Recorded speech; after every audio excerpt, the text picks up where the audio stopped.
Good morning, welcome to my channel MRP Vedic astro.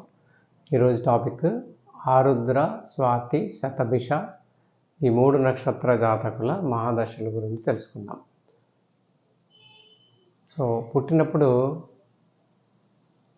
చంద్రుడు ఈ 12 రాశుల్లో ఏ నక్షత్రంలో ఉంటాడో ఆ నక్షత్రం మన జన్మ నక్షత్రం అవుతుంది. సో మన జాతక చక్రం చూస్తే 12 రాశులు ఉంటాయి. మేషం నుండి మీనం వరకు. మేష, వృషభ, మిథున, కర్కాటక, సింహ, కన్య, తుల, వృశ్చిక, ధనుస్సు, మకర, కుంభ, మీన ఈ 12 రాశులు. 12 రాశుల్లో 27 నక్షత్రాలు ఉంటాయి. ఓకే, సో ఏ నక్షత్రంలో అయితే చంద్రుడు ఉండగా మనం జన్మిస్తామో ఆ నక్షత్రం మన జన్మ నక్షత్రం అవుతుంది. సో అయితే ఆ జన్మ నక్షత్రం యొక్క అధిపతి ఎవరు ఉంటారో ఆ అధిపతి యొక్క మహాదశ అనేది మనకు స్టార్ట్ అవుతుంది. ఓకే, అయితే ఇప్పుడు ఆరుద్ర, స్వాతి, తర్వాత శతభిష ఈ 3 నక్షత్రాలు ఏవైతే ఉన్నాయో ఈ 3 నక్షత్రాల అధిపతి వచ్చేసి రాహు. సో అందుకని ఈ నక్షత్రాల్లో పుట్టిన వాళ్ళకి రాహు మహాదశ అనేది స్టార్ట్ అవుతుంది. ఆ రాహు మహాదశ అనేది మ్యాక్సిమం 18 ఇయర్స్ ఉంటుంది.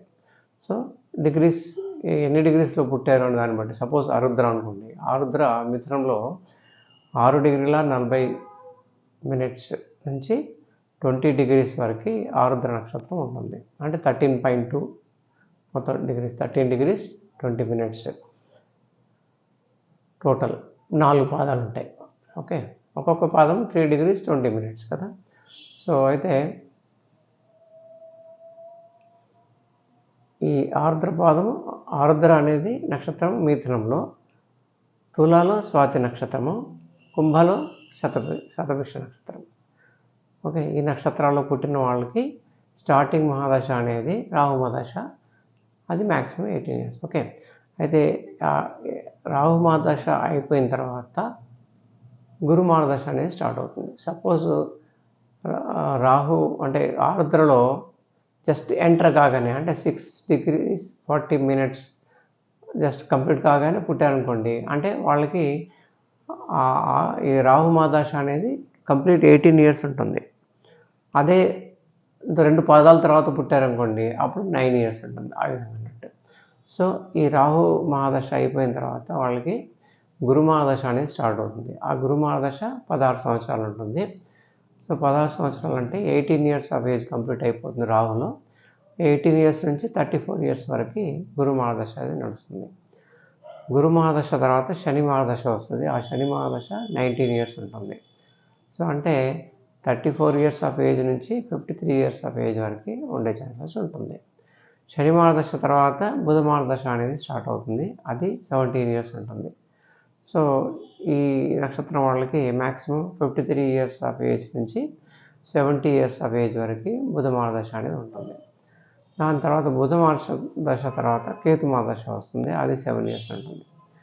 అది 70 ఇయర్స్ ఆఫ్ ఏజ్ నుంచి 77 ఇయర్స్ ఆఫ్ ఏజ్ వరకు నక్షత్రం జాతకునికి ఉంటుంది.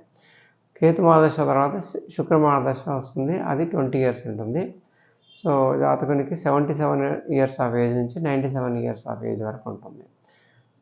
శుక్ర మహాదశ తర్వాత రవి మహాదశ అనేది స్టార్ట్ అవుతుంది. అది 6 సంవత్సరాలు ఉంటుంది. సో 97 ఇయర్స్ ఆఫ్ ఏజ్ నుంచి 103 ఇయర్స్ ఆఫ్ ఏజ్ వరకు రవి మహాదశ ఉంటుంది. దాని తర్వాత చంద్ర మహాదశ స్టార్ట్ అవుతుంది. అది 10 సంవత్సరాలు, 103 ఇయర్స్ ఆఫ్ ఏజ్ నుంచి 113 ఇయర్స్ ఆఫ్ ఏజ్ వరకు ఉంటుంది. దాని తర్వాత కుజ మహాదశ 7 ఇయర్స్, 113 నుంచి 120 ఇయర్స్ ఆఫ్ ఏజ్ వరకు. దాని తర్వాత కూడా సపోజ్ బ్రతుకుంటే మళ్ళీ రాహు మహాదశ అనేది స్టార్ట్ అవుతుంది. సో ఆ విధంగా ఆరుద్ర, స్వాతి, శతభిష ఈ 3 నక్షత్ర జాతకులకి రాహు మహాదశ స్టార్ట్ అయ్యి దాని తర్వాత గురు, శని, బుధ, కేతు, శుక్ర, రవి, చంద్ర ఈ ఆర్డర్లో మహాదశలు అనేవి వస్తాయి అన్నట్టు. సో సపోజ్ వీళ్ళు గురుపాలిత లగ్నాల్లో పుట్టారనుకోండి, ఇక్కడ మనకు ఓన్లీ గురువు ఒక్కడే వస్తున్నాడు మధ్యలో 18 ఇయర్స్ ఆఫ్ ఏజ్ నుంచి 34 ఇయర్స్ ఆఫ్ ఏజ్ వరకు.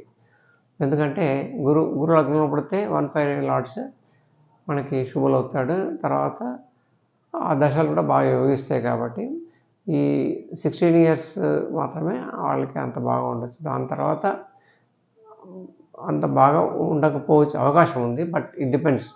ఈ శని బుధులు ఏ నక్షత్రాలు ఉన్నారు, ఎక్కడున్నారు అనేది దాన్ని బట్టి ఉంటుందన్నట్టు. ఎనీవే, సో బట్ శని పాలిత లగ్నాల్లో పుడితే మాత్రం maybe most of the time they have better chances. But అయినా కానీ శని బుధులు రాహు ఎలా ఉన్నారు, ఎక్కడున్నారు, అంటే ఏ నక్షత్రంలో ఉన్నారు, దాన్ని బట్టి కూడా మనం చూడవలసి వస్తుంది అన్నట్టు. రిట్రాగ్రేడ్ కండిషన్లో ఉన్నారా, సపోజ్ శని పాలిత లగ్నాల్లో పుట్టి 159 లార్డ్స్ అయిన శని బుధులు శుక్రులు వాళ్ళు రిట్రాగ్రేడ్ అయి ఉన్నారనుకోండి, అప్పుడు అవి అంతగా యోగించకపోవచ్చు. Okay, thank you for watching the video.